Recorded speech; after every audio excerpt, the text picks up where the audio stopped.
Hello internet people and welcome to Vlogmas day 5. It is Saturday night and it's 8:11 p.m. and I thought today we would have a little sip and sew.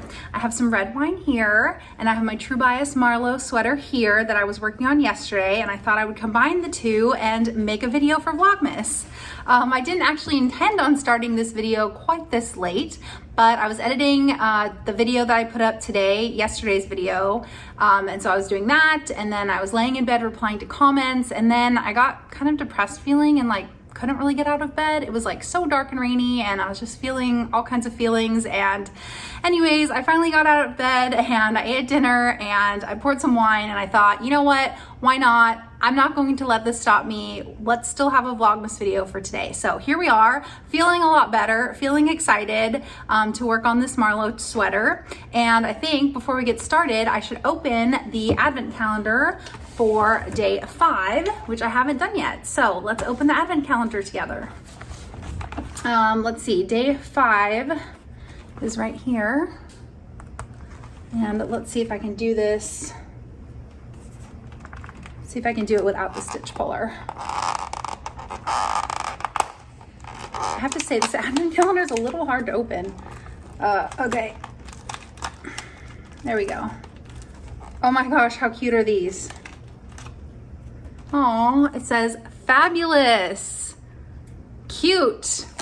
I'm feeling fabulous. Maybe it's the wine, maybe it's the prospect that I'm about to sew, maybe it's because I feel like you guys are here with me for some fun Saturday night shenanigans up in the sewing loft, but anyways, it's a fabulous time. So, all right, those are really cute. Thank you, Kylie and the Machine. As always, this advent calendar, I'm loving all these labels. I can't wait to put them to use. And I think the first thing I'll be able to put them to use in is this Marlo sweater. So we'll have to decide together which label to use for it. So one thing that I wanted to tell you guys about, hold on. Okay, so one thing I wanted to tell you guys about that I didn't mention yesterday, so I thought I'd mention it now, was that I got a little aggressive when I was cutting the notches, or snipping the notches when I was cutting out the pattern. And I snipped a little bit too far in, and on the back of both armholes, there's a hole. And I mean, that's par for the course with me. I was thinking today that I didn't actually want to mention it because I feel kind of embarrassed about the fact that I put holes in everything that I sew, and I always tell you guys about it, and so I felt kind of embarrassed, and so I thought maybe I just won't mention it and I'll just like fix it on the DL. But then I thought, you know what, if I can help someone else not make the same mistake, that's great. What happened was the seam allowance is 3/8, and I guess I'm kind of used to snipping my notches for a 5/8 seam allowance. So anyways, make sure to check your seam allowances and don't snip your notches too deep because it will put a hole in it. They're very small, but yeah, you can see it's on both sides. So I'm gonna need to think about how to fix that. But luckily I've been here before, so shouldn't really be a problem. But yeah, I guess if I can help someone else be cautious of their notch snipping, then that's great. I would love to help you not put holes in your garments that you make. So anyways, that's that. And I went ahead and interfaced the neckband when I first got up here before I started this video. And we are ready to get started on today's sewing. So let's get to it. Okay, so for the first step today, we're going to be attaching the waistband to the, that's the neckband, to the waistband of the sweater. Actually, while I'm pinning this waistband to the sweater, I was just thinking about what I had just said, and I said that I was laying in bed replying to comments and then I started feeling depressed, and I just wanted to clarify that it was not the comments making me feel depressed. I finished replying to comments and then I was like thinking about other things, and those other things were making me depressed, you know, just general life, fatalistic, existential kind of things that would probably make anyone depressed. But yeah, definitely not the comments making me depressed. I love replying to comments. I love chatting with you guys, and those are actually always a bright spot. So Just wanted to clarify that while we're at it. So let's attach this waistband now. Okay, waistband is attached here. The instructions have you stretch it as you sew. And when I first took it off the serger, it was mega wavy. I was like freaking out a little bit because we all know the entire goal of this project is to have the seams not be wavy. But then I ironed it and it's looking pretty good, maybe a little bit wavy. Oh, once again, the pattern is like so close to matching and just like barely doesn't match. But anyways, okay, so waistband's done. Now it's time to attach the neckband, and I was just looking at the instructions, and there's two different methods for attaching the neckband: the easy method and the intermediate easy method and intermediate method. And I don't know which one to choose, so I'm just gonna go with the easy method. Well, I guess beginner method. So I'm gonna go with the beginner method, and we'll see how that works out for us.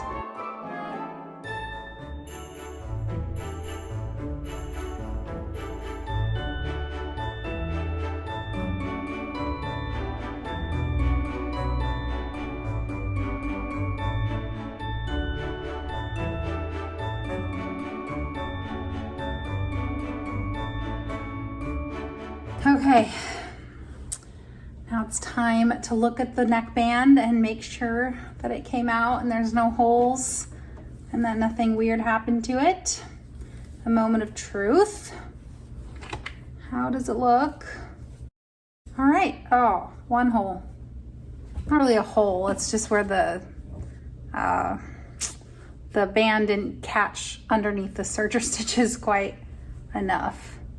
It's at the very, very end. So I'm just gonna reserge that really quick. That's easy, but other than that, it looks not bad. Whew, that's a relief.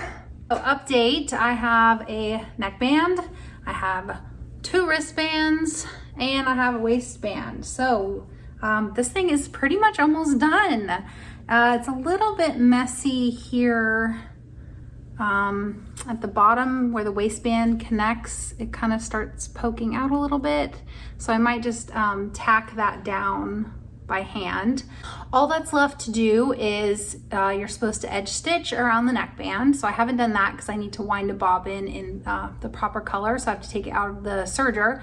So I'll do that. And then also the buttons.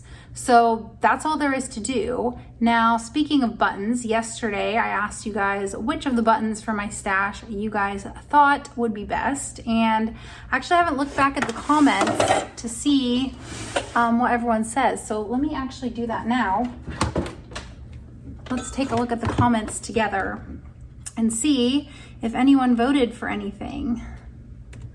Okay, let's take a look at these comments. So we have none really matched. Okay, so that's 1 vote for no stash button. Not liking any from the stash either. Okay, that's 2. The dark brown button. Okay, that's a vote for the dark brown one. 4th button down. I think that was this one. This is a really pretty button.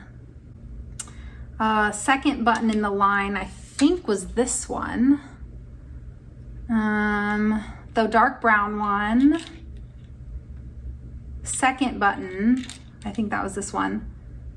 Was it this one or was it this one? I have to go back and look at the video.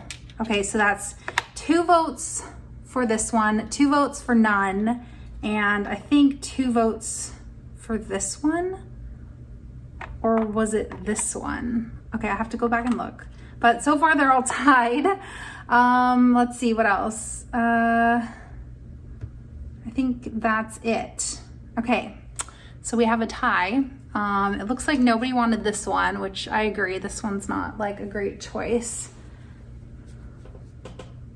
The dark brown one, actually, I feel like is very grandpa style, like the cardigan. So maybe that one. I don't know. I guess I'll see if there's any tie-breaking comments. So if you have any opinions and you haven't commented, go back on yesterday's video and give me a tiebreaker. Anyways, so I think I'm going to stop there. I think I'm gonna leave the button thing for tomorrow or another day. And then the edge stitching as well, because it's 9:43, so I feel like at this point it's getting a little late and I'm gonna start making mistakes.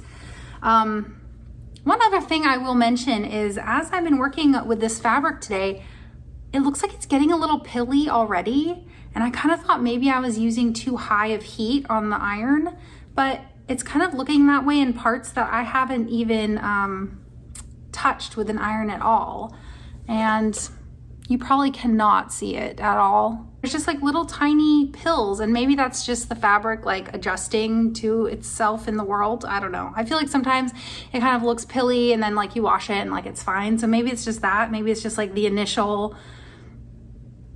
something, like the initial, I don't know, like initial shedding of itself, and then it'll be good. I don't know, whatever. I don't know what I'm saying. Anyways, I'm really hoping that that's the case, and that the pilling is not actually the fabric already showing wear, because that would be really, really disappointing. So anyways, yeah, tomorrow I also need to figure out what to do about the holes in the back of the sleeve. So buttons, edge stitching, holes in the back of the sleeve, I'm gonna leave for another day. Actually, probably not tomorrow. I'll probably be doing those things off camera, but I think I will be doing like a Friday sew style video. So I'm gonna try to finish it before then. And then if you are interested in seeing the finished product, maybe tune in to Friday sews on Friday. No promises with Vlogmas. There are no promises for anything. We kind of fly by the seat of our pants here, and it's kind of a one day at a time situation. But I have a different video planned for tomorrow, so I won't be sewing on camera here with you. You'll have another delightful treat from me, Wandering Bobbin. So that's all for today. I hope wherever you are having and had a wonderful Saturday night. Maybe you sewed, maybe you got up to something else. Let me know in the comments below. What did you do on Saturday? And we can all talk about it. So, all right. Thank you so much for watching. I will see you guys again tomorrow for Vlogmas Day 6. I can't believe it's going to be 6 already. I'll see you tomorrow for Vlogmas Day 6. Okay? Take care.